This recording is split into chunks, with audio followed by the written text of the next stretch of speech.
কংগ্রেস ছাড়লেন আইনজীবী কৌস্তব বাগচি। দলের সমস্ত পদ থেকে ইস্তফা দিলেন তিনি। কৌস্তব ইতিমধ্যেই তার পদত্যাগ পাঠিয়েছে কংগ্রেসের হাইকমান্ডের কাছে। চিঠি পাঠিয়েছেন প্রদেশ কংগ্রেস সভাপতি অধীর চৌধুরীকেও। জল্পনা আগেই ছিল, ভোটের আগেই তাতেই কার্যত পড়ল শিলমোহর। এবার কংগ্রেস ছাড়লেন কৌস্তব বাগচি। স্পষ্টভাবে কৌস্তব জানিয়েছেন তার সঙ্গে মতের অমিল হচ্ছে কংগ্রেসের। তার অভিযোগ, এ রাজ্যে তৃণমূলের বি টিম হিসেবে কাজ করছে কংগ্রেস।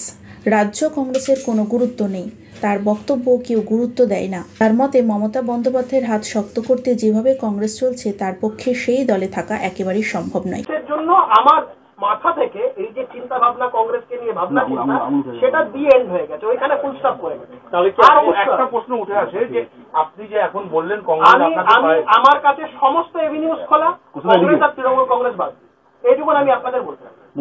আমার কাছে সমস্ত এভিনিউজ খোলা, কংগ্রেস আর তৃণমূল কংগ্রেস বাদ। ঠিক আছে, অধিকারীর সাথে কথা হয়েছে? কথা তো আমার সবার সাথে হয়,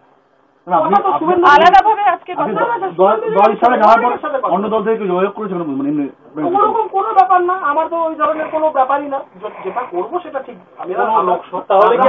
আমরা রাজনীতি করা ছিল, আর যদি কোনো দলে যাইও, আমি এই ধরনের রাজনীতিতে বিশ্বাসী যে কন্ডিশন দিয়ে যাবো। যদি কোথাও যাইও কোনো কন্ডিশন দিয়ে যাবো না।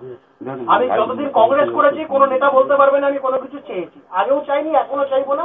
আর যদি কোথাও যাইও কোনো কন্ডিশন দিয়ে যাবো, আমার একটাই শর্ত থাকবে, একটাই শর্ত, একটাই কন্ডিশন, যে তৃণমূলের বিরুদ্ধে লড়াইয়ে যেন কোনো খামতি না।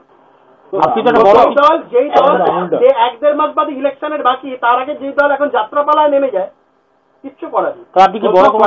কয়েকদিন আগে তোমার বাড়িতে শুভেন্দু অধিকারী আসার পর থেকে জল ধরা শুরু হয়েছে যে শুভেন্দু অধিকারী ইঙ্গিত দিয়েছিলেন দুজনকে এক মঞ্চে দেখা যেতে পারে। ইঙ্গিতের কোনো ব্যাপার নেই, আমি স্পষ্ট বলছি। আপনার শুভেন্দু অধিকারী শুনছেন তো? শুভেন্দু অধিকারীর সাথে ব্যক্তিগতভাবে আমার খুব ভালো সম্পর্ক, এবং বলেছি বিরোধী রাজনীতির মুখ। ইনফ্যাক্ট আপনি শুভেন্দু অধিকারীকে ধরছেন কেন? সুকান্ত মজুমদার কোন অংশে কম, যথেষ্ট ভালো নেতৃত্ব, তরুণ মুখ। আমি কথা বলিনি যে আপনার প্রশ্ন করা, আমি বলছি শুভেন্দু অধিকারী বলুন বা সুকান্ত মজুমদার বলুন, এই ধরনের যারা মানুষজন যারা রয়েছে, অপেক্ষাকৃত তরুণ লোক, অক্লান্ত পরিশ্রম করছেন, এবং এরা তো একটা বিরোধী রাজনীতির একটা বড় একটা পরিসর দখল করে দিচ্ছে। এটা যদি অস্বীকার কেউ করে, মূর্খের স্বর্গে বাস করবে। আমি বলছি আমি কি করবো না করবো, আমি বলেছি 24 ঘন্টা থেকে 48 ঘন্টার সময়। আমি বলছি ধরুন কথার কথা, এই বক্সির ঘটনা ঘটলো, সন্দেশখালীর মতন ঘটনা ঘটলো, কংগ্রেসের কোন কেন্দ্রীয় টিমটা এখানে এসেছে তৃণমূল কংগ্রেসের বিরুদ্ধে কথা বলেছে? রাহুল গান্ধী কটা টুইট করেছে, সোনিয়া গান্ধী কটা টুইট করেছে, মল্লিকার্জুন খড়গে কটা টুইট করেছে, এখানে কটা নেতা এখানে এসছে? অল ইন্ডিয়া কংগ্রেস কমিটি, বিজেপির কেন্দ্রীয় নেতৃত্বের টিম এসেছে, বিজেপির এখানে বিজেপির তারা সিনিয়র লিডারশিপরা এসেছে, যে কোনো বড় বড় ঘটনা ঘটেছে এখানে। তাদের কর্মীদের সাথে কিছু হলে তারা এই বিষয়টা কেন্দ্রীয় লেভেলে সেই বিষয়টা সহানুভূতির সাথে দেখে। আর আমাদের এখানে কংগ্রেসের কি বিষয়? আপনি যদি বলেন এই সন্দেশকালীর মতন ঘটনা, প্রধানমন্ত্রী পর্যন্ত টুইট করলেন, যেটা দেশের সারা দেশের মানুষের হারিম করে দিয়েছে এমন একটা ঘটনা। প্রধানমন্ত্রী টুইট করছেন, প্রধানমন্ত্রী বিষয়টা নিয়ে রিয়াকশন জানাচ্ছেন, দেখা করতে আসবেন, এই ধরনের কথাবার্তা আপনাদের মিডিয়া মারফতেই শোনা যাচ্ছে। অথচ আমাদের কেন্দ্রীয় নেতৃত্বের কোনো ভ্রক্ষেপ নেই। আমি যদি এই সোজা কথাটাকে সোজাভাবে বলি, সাদাটাকে সাদাভাবে বলি, কালোটাকে কালোভাবে বলি, এই খারাপ হয়ে যাবো। এই কি আফসোস?